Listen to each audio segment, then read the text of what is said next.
Hello guys, good morning. तो आज हम लोग एक ऐसे टॉपिक पे बात करने वाले हैं जिसको कॉलेज के स्टूडेंट्स जितने भी अभी पढ़ रहे हैं वो सारे स्टूडेंट जानना चाहते हैं। और कई स्टूडेंट्स ने मुझसे इसके बारे में पूछा था कि सर आजकल कंपटीशन बढ़ता जा रहा है, तो हम ऐसे में क्या करें कि जस्ट पास आउट हों और उसके 6 महीने और 1 साल के अंदर जॉब हो जाए, या हम ये अपने पढ़ाई के साथ-साथ का प्रिपरेशन कैसे करें, इसके बारे में हमें बताइए। तो चलिए आज हम लोग उसी टॉपिक पर बात करने वाले हैं कि आखिर हम कैसे तैयारी करेंगे, जिससे कि मैक्सिमम से मैक्सिमम चीज़ों को हम अपने कॉलेज के दौरान ही सीख जाएँ और कॉलेज से जब हम डिप्लोमा कर रहे हैं या इंजीनियरिंग कर रहे हैं या जो भी आईटी कर रहे हैं, जो भी हैं, उनको करने के बाद हमारा क्या हो जाए, सिलेक्शन हो जाए। 6 महीने के बाद जो है विदिन 6 मंथ जो है हमारा सिलेक्शन हो जाए और हम गवर्नमेंट जॉब में चले जाएँ।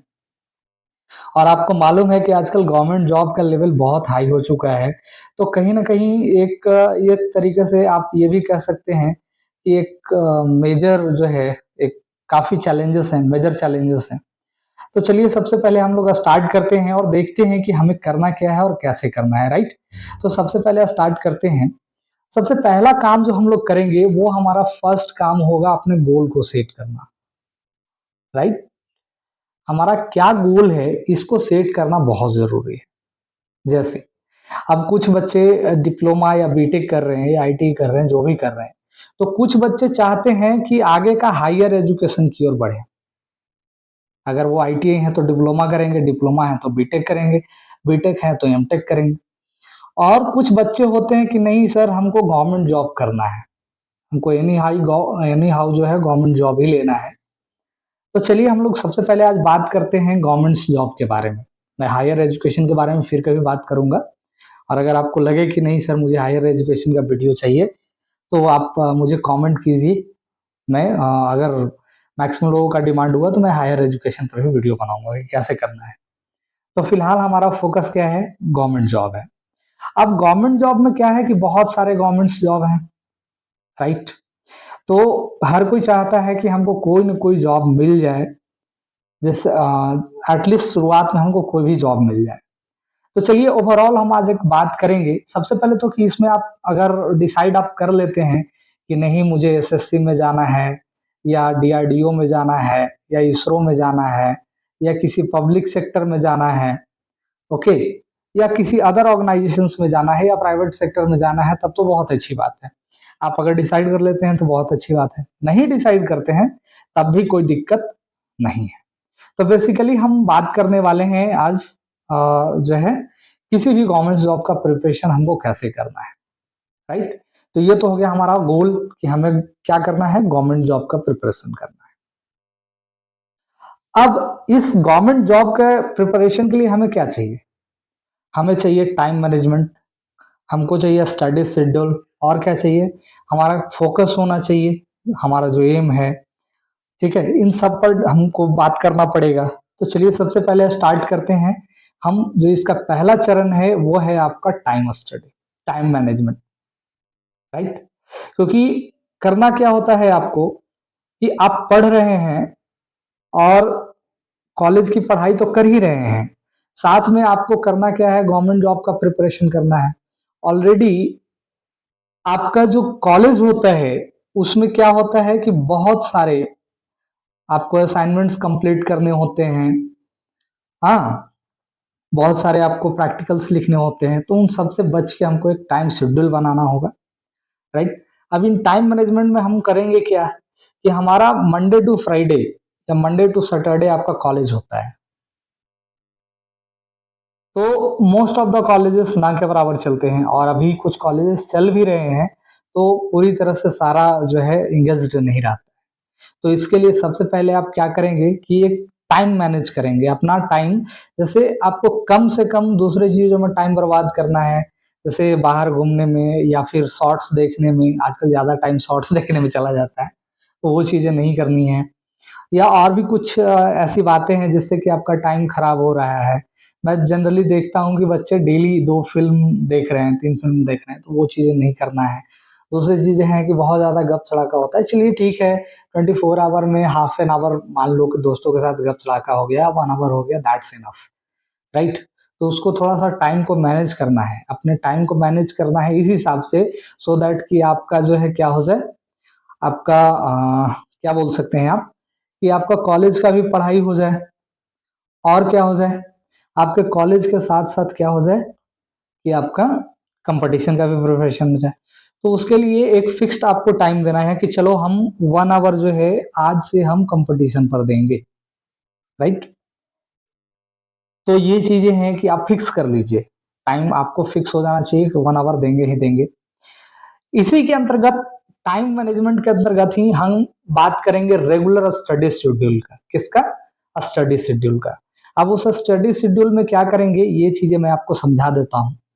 जैसे हमारा 5 पेपर है, ऑब्वियस सी बात है 5 पेपर्स होते हैं। अब 5 पेपर्स का सिलेबस आपके सामने रखा होता है कि क्या पढ़ना है, कैसे पढ़ना है, क्या नहीं पढ़ना है, इन सब के बारे में। तो सिलेबस में आपने देखा होगा कि आजकल टॉपिक रहता है, हर चीज का टॉपिक रहता है, एक छोटे छोटे टॉपिक्स होते हैं। तो आप क्या कीजिए कि अपने पांचों पेपर्स के लिए एक छोटा छोटा शेड्यूल बनाइए। जैसे आप 1 आवर का, भाई हम ये पढ़ेंगे, 1 आवर ये पढ़ेंगे, 1 आवर ये पढ़ेंगे। आप लॉन्ग टाइम ड्यूरेशन पढ़ने के लिए आप पोमोडोरो टेक्निक का यूज कर सकते हैं, जो कि ऑलरेडी इस चैनल पे ऑलरेडी अपलोडेड है। पोमोडोरो टेक्निक क्या होता है उसके बारे में आप क्या कर सकते हैं, ये है। आप मतलब 1 आवर का शेड्यूल बनाते जाइए।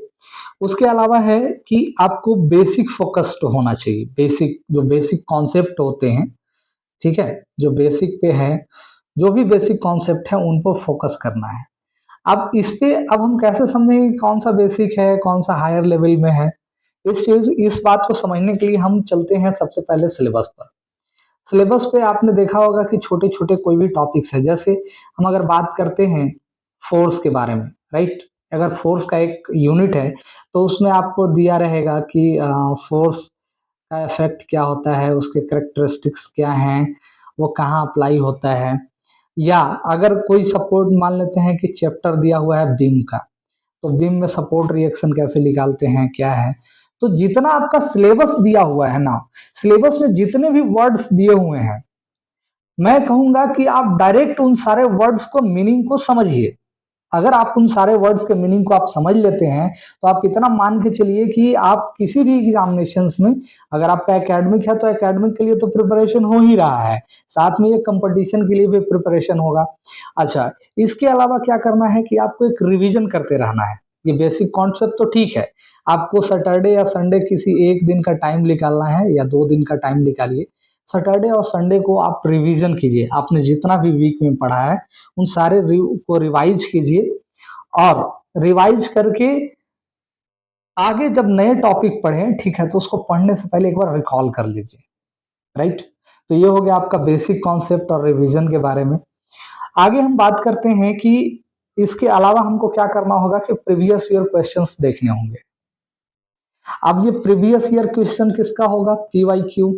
तो पीवाईक्यू हमको दोनों देखना होगा, एक तो है कि हमारा एकेडमिक का, इसीलिए एकेडमिक का मैं बोल रहा हूं क्योंकि अभी आप पढ़ रहे हैं तो आपका परसेंटेज उसमें भी अच्छा होना चाहिए। दूसरा है आपका जो भी आपने एग्जाम सेलेक्ट किया है, जैसे मान लेते हैं कि हमने एसएससी एग्जाम सेलेक्ट किया है या जो भी सेलेक्ट किया है, तो पीवाईक्यू से क्या होगा कि जैसे मान लेते हैं कि इसका एक मान लेती है कि इलेक्ट्रिसिटी का कोई चैप्टर है। अब आपने इलेक्ट्रिसिटी पढ़ा उस सेमेस्टर में, अब इलेक्ट्रिसिटी से कितने क्वेश्चन एसएससी में पूछे गए, या आरआरबी जेई में पूछे गए, या इसरो में पूछे गए, या डीआरडीओ में पूछे गए, अगर उन सबका क्वेश्चन आप बनाते हैं, ठीक है, तो वो आपके लिए बेनिफिशियल होगा। प्रीवियस ईयर क्वेश्चंस के लिए क्वेश्चन बुकलेट्स मिलते हैं, आप मार्केट से जाकर परचेज कर सकते हैं, उसमें सॉल्यूशंस भी दिए होते हैं, राइट। अदर आप डायरेक्ट किसी वेबसाइट से जाकर के डाउनलोड करके रख सकते हैं। तो मैं तो कहूंगा कि बेहतर यही है कि प्रीवियस ईयर के लिए आप क्या कीजिए कि वो पूरा का पूरा आप बुकलेट ही परचेज कर लीजिए, क्योंकि हार्ड कॉपी रहता है तो अच्छा रहता है। चलिए, ये चीजें हो गया। अब उसके बाद हम बात करते हैं इसके, ये तो प्रीवियस ईयर क्वेश्चंस हो गए। मॉक टेस्ट वगैरह दीजिए, या आपने जो भी आपका जो कंपटीशन, जो भी आपका एकेडमिक है मॉक टेस्ट में आप दोनों इंक्लूड कीजिए, इधर एकेडमिक को भी इंक्लूड कीजिए और कॉम्पिटिटिव को भी इंक्लूड कीजिए, दोनों होना चाहिए, राइट। कंपटीशन भी होना चाहिए और आपका एकेडमिक भी होना चाहिए, दोनों को इंक्लूड कीजिए। उससे क्या होगा कि आपके अंदर कॉन्फिडेंस बिल्डअप होगा। और इसके साथ ही क्या करना है कि जो आप मॉक टेस्ट लगाते हैं या प्रीवियस ईयर का क्वेश्चन बनाते हैं, तो जो गलत हो गया उसको क्या करना है, आपको एनालिसिस करना है। एनालिसिस करने से क्या होगा कि आपकी जितने भी कमी थे वो पता चलेगा और आप उस पर दोबारा काम करके उसको सुधार सकते हैं, राइट। तो ये सब चीजें क्या था, एक ओवरऑल जो है एक तरीके का सेल्फ स्टडी है। आप खुद से स्टडी मटेरियल ले सकते हैं, किसी दोस्त से हेल्प ले सकते हैं, अपने किसी मेंटर से, किसी टीचर से या किसी सीनियर से हेल्प ले सकते हैं कि हाँ उसकी तैयारी कैसे करनी है। ये चीजें हैं, ओवरऑल ये है। हाँ, अगर इन सब चीजों के अलावे आपको और भी जरूरत पड़ता है, जैसे आप में डिसिप्लिन नहीं है, आप डिसिप्लिन नहीं हो पाते हैं, तो उसके लिए आप कोई कोचिंग क्लास ज्वाइन कर सकते हैं, क्योंकि कोचिंग क्लास बेसिकली डिसिप्लिन के लिए होता है, या कुछ ऐसे टॉपिक्स जो मुझे नहीं आ रहा है, ठीक है, मुझे उसका सॉल्यूशन चाहिए, तो वो चीजें आपको वहां मिलेगा। लेकिन ये थोड़ा सा मुश्किल हो जाता है कभी कभी, क्योंकि आजकल बैच जो है बहुत बड़े बड़े बैच होते हैं, तो थोड़ा मुश्किल होता है। हाँ, लेकिन डिसिप्लिन के लिए मैं पक्का कहूंगा कि आप कोचिंग क्लासेस ज्वाइन कर सकते हैं। इसके अलावा क्या है कि थोड़ा सा अपने लाइफ स्टाइल को हेल्दी रखना है। अब ये हेल्दी लाइफ स्टाइल मैं क्यों कह रहा हूँ, ये थोड़ा सा समझिए।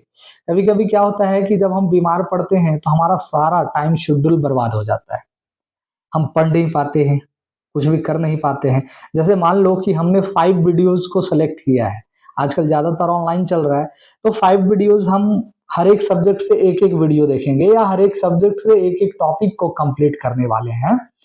तो ऐसी स्थिति में क्या होता है कि अगर आप बीमार पड़ गए किसी वजह से, तो आप वो चीजें आप कर नहीं पाएंगे। तो बेहतर यही है कि अपने थोड़ा खान पान पे ध्यान दें और नियमित रूप से, थोड़ा रेगुलर रूप से अपना स्लीपिंग जो है आपका, जो भी है स्लीपिंग का टाइमिंग, उसको ठीक ठाक कीजिए, ठीक है। थोड़ा रिलैक्स कीजिए, बीच बीच में ध्यान मेडिटेशन वगैरह कीजिए।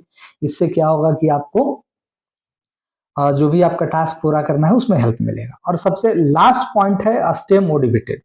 अब ये स्टे मोटिवेटेड मैं क्यों कह रहा हूँ, कभी कभी क्या होता है कि हम लोग सोचने लगते हैं कि अरे होगा कि नहीं होगा, ठीक है, तो वो सब छोड़ दीजिए। मोटिवेशंस के लिए बस एक ही चीज आप याद रखिए कि आपने किसी काम को शुरू क्यों किया था, राइट। और अब आप उस काम को क्यों कर रहे हैं। अगर बीच में छोड़ने का मन करे तो बस इतना सोच लीजिए कि आपने शुरू क्यों किया था और आप किस लिए कर रहे हैं। कोई ना कोई रीजन होगा जिसकी वजह से आप स्टार्ट किए होंगे, तो फिर से उस रीजन को याद कीजिए और फिर से आगे बढ़िए, राइट। अगर आपको और भी ज्यादा होता है तो आप बहुत सारे मोटिवेशनल वीडियोस पड़े हुए हैं, लेकिन मेरा मानना है कि जो आपका इंटरनल मोटिवेशन है ना, वो सबसे ज्यादा इंपॉर्टेंट है। बाहर से आपको कोई कितना भी मोटिवेशन का वीडियो दे दे, कुछ भी दे दे, आप कुछ नहीं कर सकते हैं जब तक कि आप खुद, आपको आपका खुद आपको समझ नहीं है कि आप क्यों कर रहे हैं, तो फिर आप कुछ नहीं कर सकते, राइट। और जहां तक कि मुझे लगता है कि जितने भी बच्चे हैं या एंड तक अभी तक जो भी पहुंचे हैं, ऑब्वियस सी बात है, तय है कि आपने कुछ ना कुछ अपने लाइफ में सोच समझ के ही डिसीजंस लिया होगा, ठीक है। और मुझे लगता है कि आपके पास गोल्स हैं और वो गोल्स आपको मोटिवेटेड रखेगा। और हमेशा ध्यान रखिए कि मेहनत का फल कहीं भी बर्बाद नहीं जाता है। अगर आज आपका बेसिक ठीक रहेगा तो वो ऑब्वियस सी बात है, अगले जो 6 महीना होगा, जैसे ही आप पास आउट होंगे उसके 6 मंथ में मैं बताऊंगा कि 6 मंथ में प्रिपरेशन कैसे किया जाता है, उसमें वो चीजें आपको हेल्प करेगा। क्योंकि अभी यही 3 साल का बेसिक जो है, या 4 साल का बेसिक कह लीजिए, या 2 साल का बेसिक कह लीजिए, आप जिस भी कोर्स में पढ़ रहे हैं उसके अकॉर्डिंग वही चीजें आपसे आगे पूछा जाएगा और वही आपके लिए बहुत ही ज्यादा इंपॉर्टेंट हो जाएगा, राइट। तो आज के लिए इतना ही। बने रहिए हमारे साथ। मेरे जो ग्रुप्स को ज्वाइन करना चाहते हैं तो टेलीग्राम ग्रुप का लिंक दिया हुआ है। तब तक के लिए बाय बाय, टेक केयर।